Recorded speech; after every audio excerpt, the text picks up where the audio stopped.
Soft ആയിട്ടുള്ള Chanderi silk ഫാബ്രിക്കിൽ Jamdani weaving വരുന്ന സൽവാർ സെറ്റാണ് നമ്മൾ ഇന്നത്തെ വീഡിയോയിൽ ഇൻക്ലൂഡ് ചെയ്തേക്കുന്നത്. നമുക്ക് പ്ലെയിൻ ഫാബ്രിക്കിൽ ഇങ്ങനെയാണ് ഇതിൻ്റെ പാറ്റേൺ വന്നേക്കുന്നത്. നല്ലൊരു ഡാർക്ക് ലാവൻഡർ ടോണിൽ സെൻറ്ററിൽ നമുക്കൊരു ഫ്ലവർ ഡിസൈൻ, അത് വീവിംഗ് ആണ് വന്നേക്കുന്നത്. അത് നമുക്ക് മെറൂണും പിങ്കും ഒരു ഗോൾഡൻ കളറും ഗ്രേ കളറും കൂടെ മിക്സ് ചെയ്തിട്ടാണ് ആ ഒരു ഡിസൈൻ വരുന്നത്. പിന്നെ ടോപ്പ് ഫുള്ളായിട്ട് നമുക്കിങ്ങനെ വീവിംഗ് പാറ്റേൺ, ചെറിയ ചെറിയ സെയിം ടോൺ തന്നെ വീവിംഗ് പാറ്റേൺ വരുന്നുണ്ട്. പിന്നെ സ്ലീവ് വരുമ്പോൾ സ്ലീവ് എൻഡിലാണ് വന്നേക്കുന്നത്. സ്ലീവിൽ നമുക്ക് ചെറിയ ഒരു കളർ കോമ്പിനേഷൻ തന്നെയാണ് വീവിംഗ് പാറ്റേൺ ചെയ്തേക്കുന്നത്. ബോട്ടം വരുമ്പോഴത്തേക്ക് സാൻഡൂൺ സിൽക്കിൻ്റെ ബോട്ടമാണ് കൊടുത്തേക്കുന്നത്.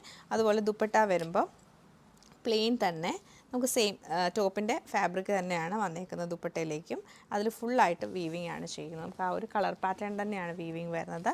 ഫുള്ളി ഇങ്ങനെ വീവിംഗ് വന്നിട്ട് ദുപ്പട്ടയുടെ എൻഡിലേക്ക് വരുമ്പോഴും നല്ല ഒരു ഡിസൈനാണ്, ഫ്ലവർ ഡിസൈനിലാണ് ഈ ഒരു വീവിംഗ് പാറ്റേൺ പോയേക്കുന്നത്.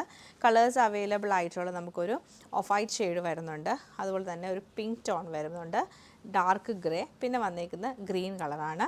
ഇത്രയും കളേഴ്സിലാണ് അവൈലബിൾ ആയിട്ടുള്ളത്. അപ്പോൾ ഇതിൻ്റെ കളക്ഷൻസ് നമുക്ക് ഓരോന്നായിട്ട് കണ്ടു നോക്കാം. നല്ല സിമ്പിളായിട്ടാണ് ഈ ഒരു സൽവാർ സെറ്റ് നമുക്ക് വന്നേക്കുന്നത്. അത് നല്ല രസമായിട്ടൊരു വീവിംഗ് പാറ്റേൺ വരുന്നുണ്ട്. ബോട്ടം വരുമ്പോൾ പ്ലെയിൻ ബോട്ടമാണ് പെയർ ചെയ്തേക്കുന്നത്. ലൈറ്റ് ഒരു ഗ്രീൻ ടോണിൽ സെയിം പാറ്റേൺ തന്നെയാണ് ഇതിലും വന്നേക്കുന്നത്. നല്ലൊരു ഡാർക്ക് ഗ്രേ ടോണിലാണ് ഈ സെറ്റ് നമുക്ക് വരുന്നത്. സെയിം കളർ കോമ്പിനേഷൻ തന്നെ ലൈറ്റ് പിങ്ക് ഷെയ്ഡിലാണ് ഈ സെറ്റ് നമുക്ക് വന്നേക്കുന്നത്.